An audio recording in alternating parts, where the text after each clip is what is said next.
Je vous salue au nom de Jésus-Christ. Je suis l'apôtre Gérard Sakila du ministère Aimer le Maître le Servir. Je suis le pasteur principal de l'église Cité de la Foi. Je rends grâce à Dieu qui me permet de prendre la parole dans le cadre de la série de formation qui est faite par la structure USDC et qui couvre tout le mois de juin. Je pense qu'il y a un quatrième thème qui m'a été dédié, à savoir le caractère, intégrité et sainteté. Ce que je vais développer au cours de la semaine du 22 au 26 juin 2026, c'est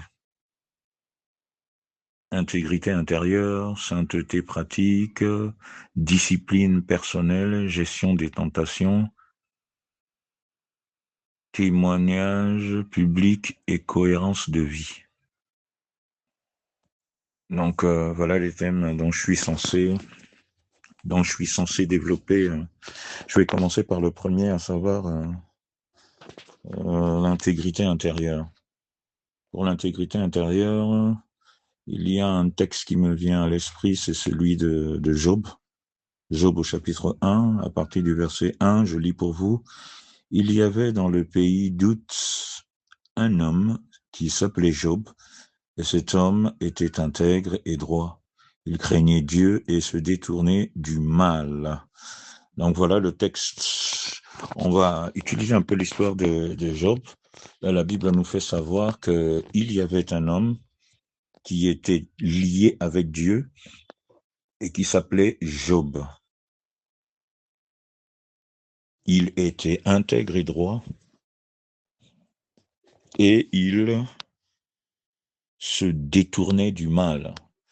Donc, l'intégrité, en définition, je dirais que l'intégrité, c'est quelqu'un qui est honnête, quelqu'un qui est droit dans sa manière de fonctionner, c'est quelqu'un qui est fidèle, c'est quelqu'un qui n'a pas une double nature ou, c'est-à-dire, devant les hommes, il peut poser des actes et lorsque il n'y a personne, il fait le contraire de ce qu'il a posé comme acte. C'est quelqu'un qui s'assume. C'est quelqu'un qui n'a pas une double vie, une double nature. C'est celui-là qu'on appelle quelqu'un d'intègre, quelqu'un d'intègre. C'est-à-dire, il ne change pas d'attitude. Il garde son fonctionnement, que ce soit devant les hommes, que ce soit loin des yeux des hommes, il demeure le même. Il reste intègre face au Dieu dont il s'est confié. C'est l'intégrité, en fait, c'est vis-à-vis de Dieu que nous sommes intègres. C'est-à-dire, nous prenons la résolution de respecter ce qu'il nous demande de pratiquer, demeurer intègre à ce qu'il nous demande de pratiquer. La Bible fait savoir que Job, c'était un homme intègre, c'est-à-dire, il craignait Dieu, il s'attachait à Dieu, il était droit dans sa marche et il se détournait du mal. C'est comme ça qu'il a fonctionné. Et la Bible nous fait comprendre, lorsque vous continuerez la lecture, la Bible nous fait clairement savoir dans le livre de Job que c'était une attitude qui plaisait à Dieu. Parce qu'en fait, lorsque le diable vient devant Dieu et que Dieu lui demande « As-tu vu mon serviteur Job ?» c'est pour faire ressortir le caractère intègre de Job. C'était une fierté pour Dieu de parler de l'intégrité de Job, de parler du fait que Job, lui, était totalement intègre. Job, où qu'il soit, pratiquait ce que Dieu lui demandait de faire sans duplicité, sans changer. Vis-à-vis des hommes, il était le même. Il ne le faisait pas par façade, mais il le faisait vraiment clairement. Et c'était une fierté pour Dieu de dire au diable, bah voilà, hein, tu as vu, hein, j'ai un fils comme ça qui est intègre, il marche dans ma volonté, il est droit dans sa conduite et tout, et tout, et tout. Et c'est à ce moment que le diable a cherché à perturber la vie de Job pour démontrer à Dieu que son intégrité là n'est que parce que tu lui fais du bien, n'est que parce que tu le bénis, n'est que parce que tu fais de bonnes choses dans sa vie. Donc nous comprendrons bien que l'intégrité, c'est quelque chose que Dieu aime, c'est quelque chose que Dieu veut que nous pratiquons, c'est-à-dire lui être fidèle, être droit dans ce qu'il nous demande de faire, ne pas nous laisser détourner par ce qui se passe autour de nous ou par les biens terrestres, que cela n'influence pas sur notre nature, sur l'intégrité que nous sommes censés pratiquer vis-à-vis de Dieu. Et donc, cela plaît à Dieu de nous voir marcher dans l'intégrité. L'intégrité intérieure est une bonne chose, c'est un bon fondement sur lequel Dieu veut bâtir. Il cherche des hommes intègres, il cherche des femmes intègres sur lesquelles il peut bâtir son œuvre. Et l'intégrité, lorsque Dieu cherche à l'établir dans nos vies, nous passerons par beaucoup de choses. Parce que justement, l'intégrité de Job a été passée au feu, a été passée au feu, a été éprouvée. Et en étant éprouvé, Satan s'en est mêlé afin de créer beaucoup de troubles dans la vie de Job pour l'emmener à perdre son intégrité. Mais la Bible nous fait clairement savoir que Job est resté intègre. Job est resté intègre. Il a continué à marcher sur la voie de l'intégrité. Je ne vais pas trop rentrer dans les Écritures pour lire, mais vous pourrez prendre le temps de lire tous les livres et vous allez découvrir ce dont je parle. Et je sais que je parle aux hommes de Dieu et je sais que je parle à des lecteurs de la Bible. Et donc, ça me facilite la tâche de pouvoir gagner du temps et de pouvoir avancer. Donc, Job a subi beaucoup de choses. Premièrement, il a perdu des animaux, il a perdu après ses enfants, et il a perdu dans son corps même. Il est tombé malade, il a eu des ulcères tout le long de son corps. Et la Bible nous fait savoir que cela ne l'a pas empêché de rester intègre à Dieu et de ne pas abandonner son intégrité vis-à-vis de Dieu, sa droiture, le fait de se détourner du mal. Il n'a pas changé ce fonctionnement-là, il est resté dans ce fonctionnement, il a continué à pratiquer ces choses pour la gloire de son Dieu. Donc, Satan l'a secoué de toutes les manières, mais il est resté fidèle, il est resté intègre. Ce caractère intérieur est resté. Et cela n'a pas été modifié par les vents qui ont soufflé sur lui. Au contraire, cela l'a conforté dans sa position, l'a conforté dans le fait de s'attacher à Dieu et de rester fidèle à ce Dieu. Ce caractère intègre, il est demeuré intègre, malgré toute la perturbation, malgré que sa femme même l'a poussé à maudire Dieu et à mourir, il a permis que toutes ces choses t'arrivent. Maudis-le, il n'a qu'à te tuer, que tu meurs. Mais la Bible fait savoir que Job est resté intègre.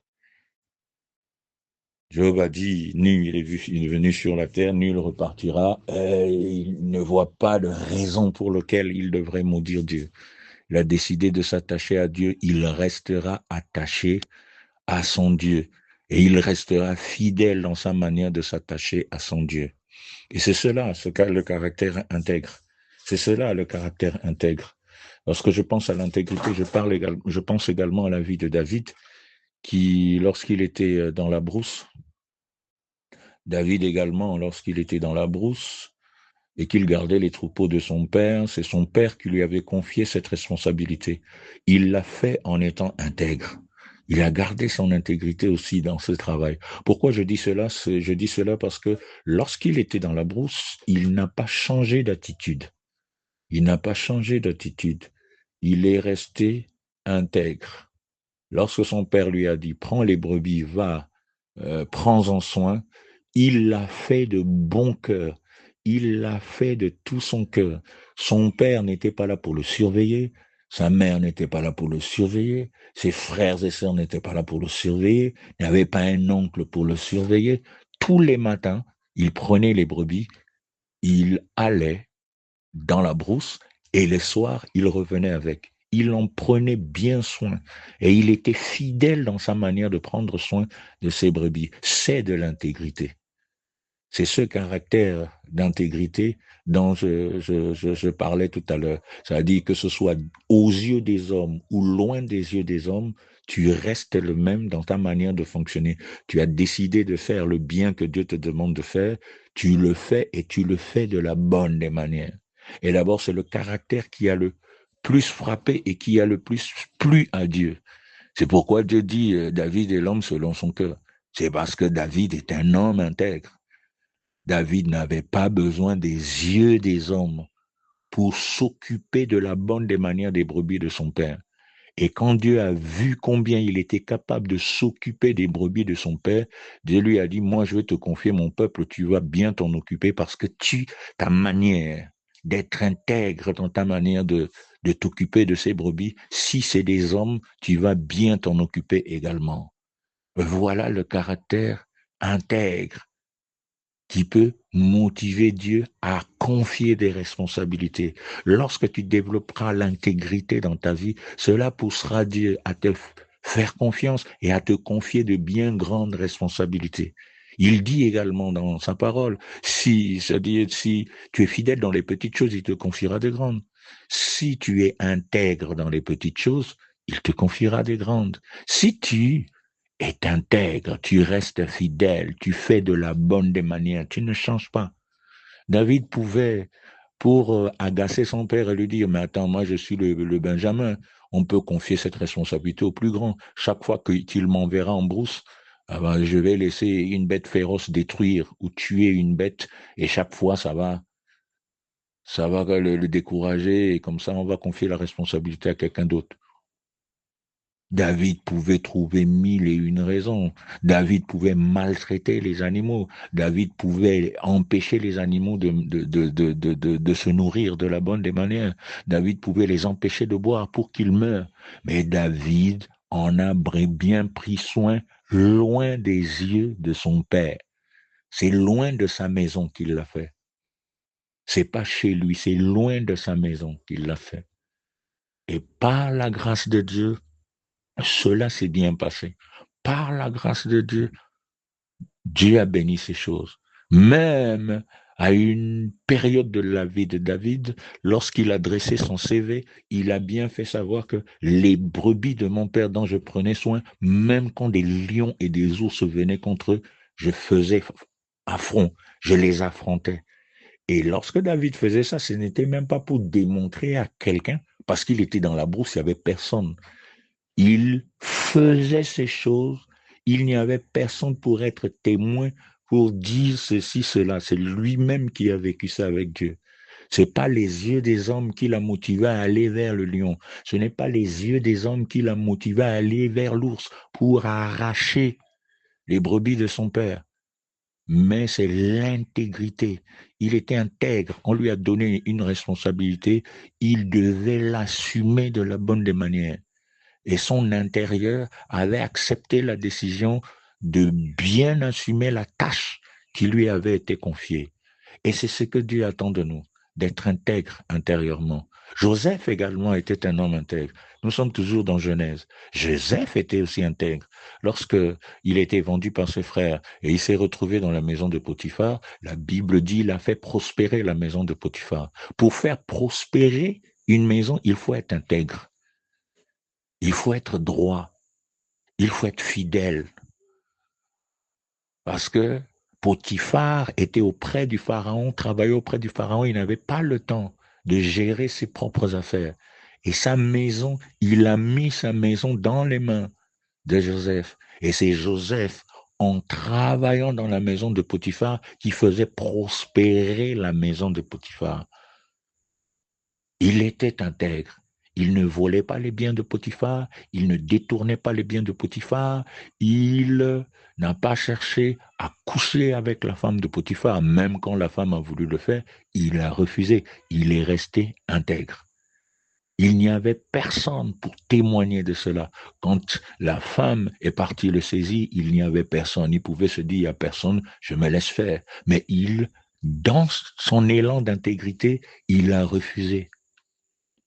Parfois, l'élan d'intégrité peut nous faire passer pour des hommes faibles, peut nous faire passer pour des femmes faibles, peuvent nous faire croire qu'on a manqué une grosse opportunité. C'est faux. C'est seulement l'ennemi qui cherche à fragiliser notre intégrité. Nous devons demeurer intègres. Nous devons faire la volonté de Dieu et garder notre élan.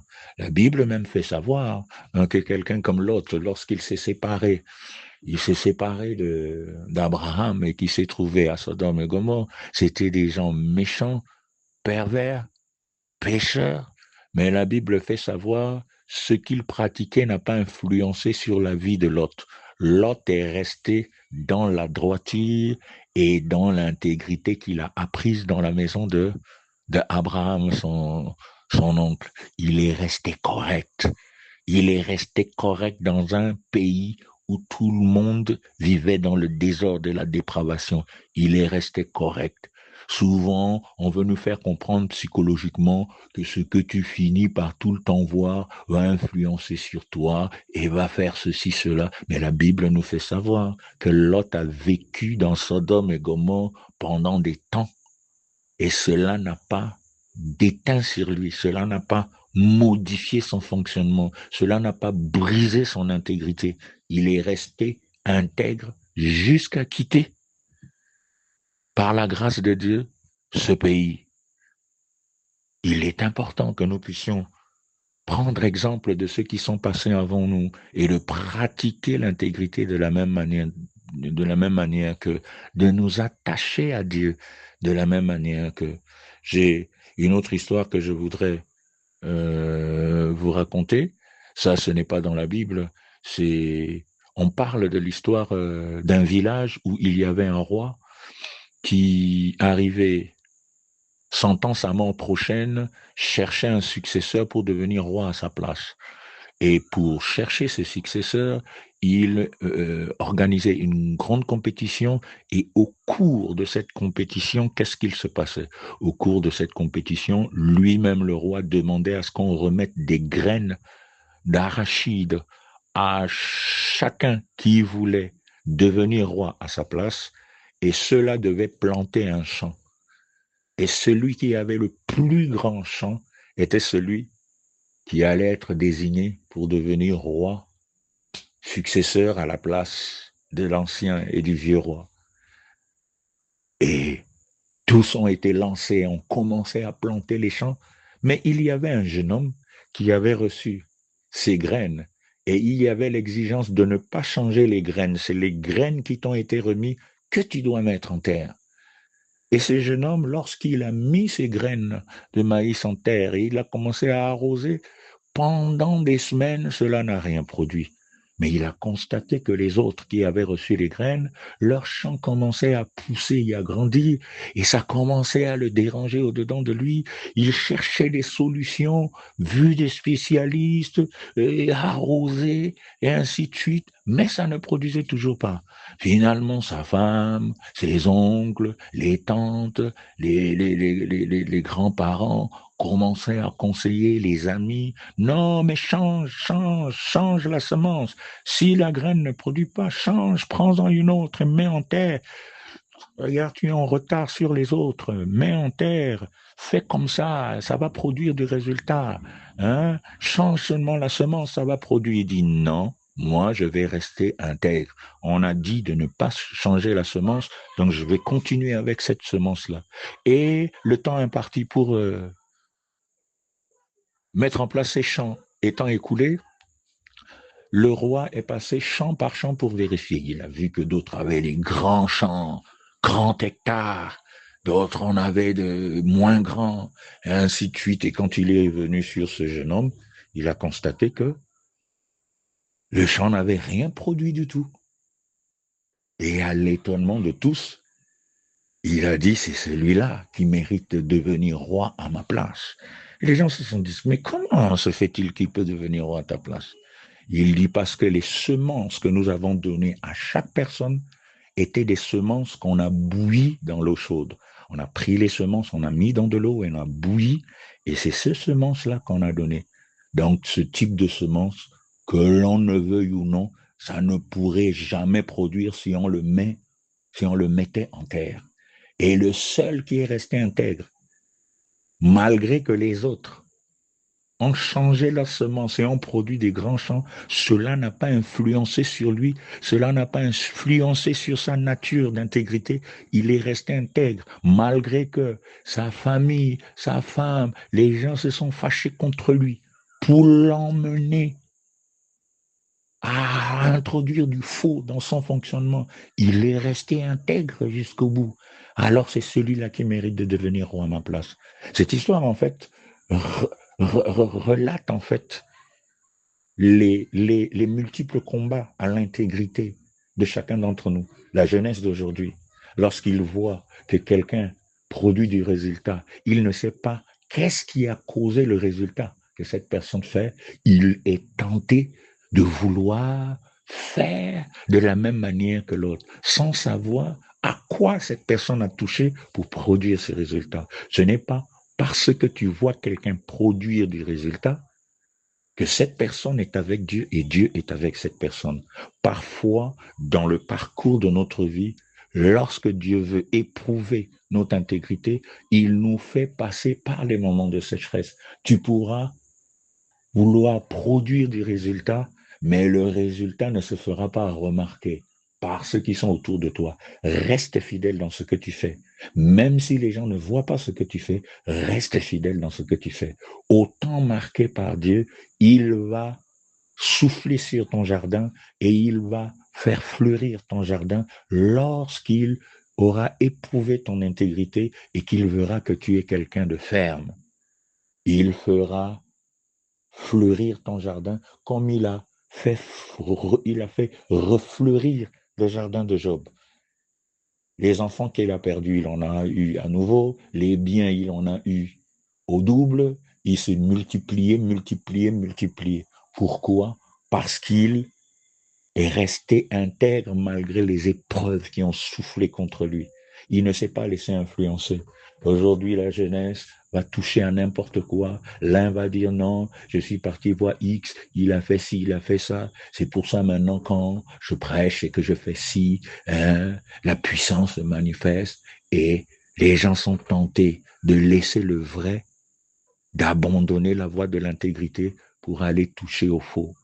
Et c'est pour ça que beaucoup meurent prématurément, beaucoup sèchent parce qu'ils ont pris du feu étranger et ils ont amené cela dans l'Église. Et ce n'est pas le feu de Dieu, ce n'est pas la puissance de Dieu, parce que ils ont vu que d'autres ont manifesté quelque chose qu'il semblait être la puissance de Dieu.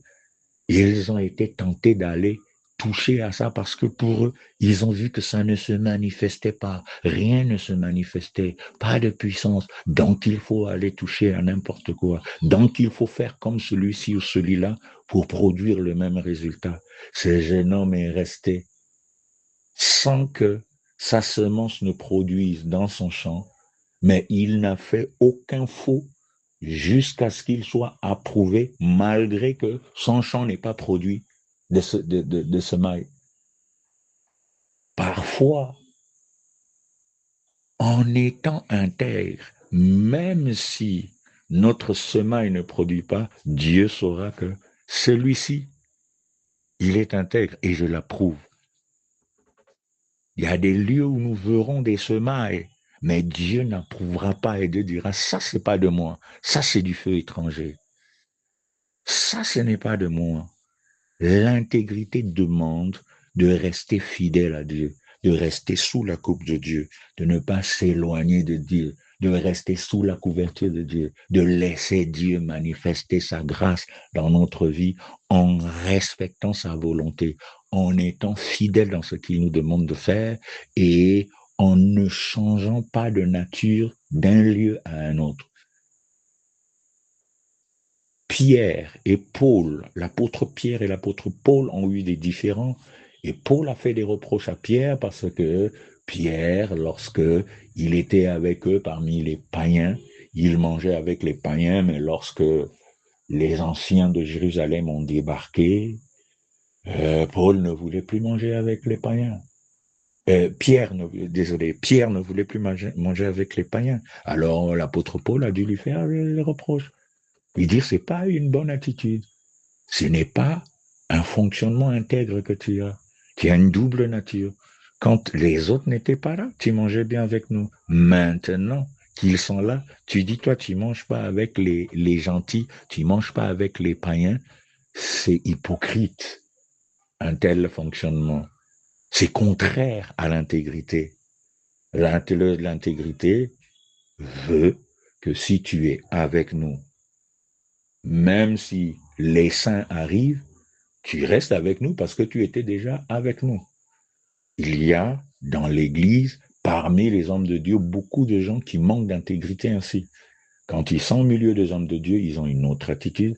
Quand ils sont au milieu des païens, ils ont une toute autre attitude. Quand ils sont dans leur famille, ils ont une toute autre attitude. Ce n'est pas de l'intégrité. L'intégrité te demande de rester le même, de demeurer le même, de ne pas changer de nature d'un lieu à un autre et de rester fidèle à ton Dieu, de rester attaché à ton Dieu, d'aimer ton Dieu et de le servir fidèlement. Et de tous les jours travailler à cette intégrité-là pour que tu puisses plaire à Dieu. Parce que cette intégrité sera mise à l'épreuve pour voir est-ce que quand le vent contraire souffle, tu demeures toujours intègre. Lorsque des propositions indécentes te sont faites, tu demeures toujours fidèle. Lorsque quelqu'un, pour de l'argent, va te demander de le positionner à tel lieu, est-ce que tu vas préférer la volonté de Dieu? Ou lorsque telle assemblée, à cause de ses moyens, va t'emmener à faire telle chose ou telle chose pendant que Dieu voudrait que tu sois dans un tel autre lieu, dans une petite autre assemblée pour faire sa volonté, est-ce que tu vas être orienté à faire la volonté de Dieu ou est-ce que ton intégrité va être fragilisée à cause des biens terrestres? Voilà l'une des choses qui fragilise l'intégrité. Les choses terrestres, l'argent, les biens terrestres. Beaucoup ont été fragilisés à cause de ça. Beaucoup ont touché au feu étranger à cause de ça. Beaucoup se sont mis sous la coupe de Satan à cause de ça. Beaucoup ont perdu leur attachement à Dieu à cause de ça, parce qu'ils ne sont pas restés intègres. Un homme qui, malgré qu'il a été accusé de vouloir coucher avec la femme d'autrui, mais qui a refusé de le faire et se retrouve en prison, a préféré, à cause de son intégrité, aller en prison. À l'heure d'aujourd'hui, à l'heure de notre jeunesse, là, lequel va accepter? Et pourtant, c'est ce que Dieu veut. Parce que l'intégrité est une fondation essentielle sur laquelle Dieu veut bâtir, sur laquelle Dieu veut se glorifier. Parce que c'est l'intégrité, la chose avec laquelle Dieu a dû manifester sa fierté face à Satan en lui disant, regarde, que quand tu as parcouru, tu n'as pas vu mon serviteur Job. Hein? Tu as vu comment il est intègre, tu as vu comment il est droit, tu as vu comment il craint mon nom, malgré que c'est toi qui règnes sur la terre là-bas. Mais j'ai un serviteur là-bas qui ne fait que ma volonté. C'est ce que Dieu veut. C'est ce que Dieu souhaite. C'est ce que Dieu veut que tout un chacun de nous développons, pratiquons. Et pour arriver à le faire, nous avons besoin de nous discipliner. Nous avons besoin de faire tous nos efforts. Dieu ne peut pas nous demander de faire quelque chose dont il sait que nous ne sommes pas capables de faire. S'il nous demande de pratiquer les intégrités ou s'il aime nous voir pratiquer l'intégrité, c'est parce qu'il sait que nous pouvons le faire. Et si un Job l'a pratiqué, si un Joseph l'a pratiqué, si un David l'a pratiqué, ça montre que nous-mêmes, nous pouvons le pratiquer également. Donc, disposons-nous à pratiquer cette intégrité-là. Disposons-nous à faire cela pour que Dieu soit glorifié au travers de nous. Voilà la pensée que je peux libérer pour la première journée et vous bénir avec. Dieu fera grâce au jour le jour. jusqu'à vendredi, nous développerons les thèmes qui sont à notre disposition afin de pouvoir bénir tout l'auditoire qui est dans l'USDC. Que Dieu vous bénisse, nous prions. Seigneur, nous voulons te rendre grâce et te bénir pour ce temps. Merci pour ce petit partage que tu nous permets d'avoir autour de ce thème d'intégrité. Bénis ton peuple, bénis l'USDC, bénis ta servante Lydie qui m'a contacté et qui a permis que je sois un des orateurs à cette conférence sur les réseaux sociaux. Que sa vie soit bénie, que tous ceux qui écoutent cet enseignement soient également bénis. À toi seul toute la gloire. Je te confie la journée de demain jusqu'à la fin de la semaine. Au nom de Jésus, je prie. Merci de ce que tu m'exauces. Amen.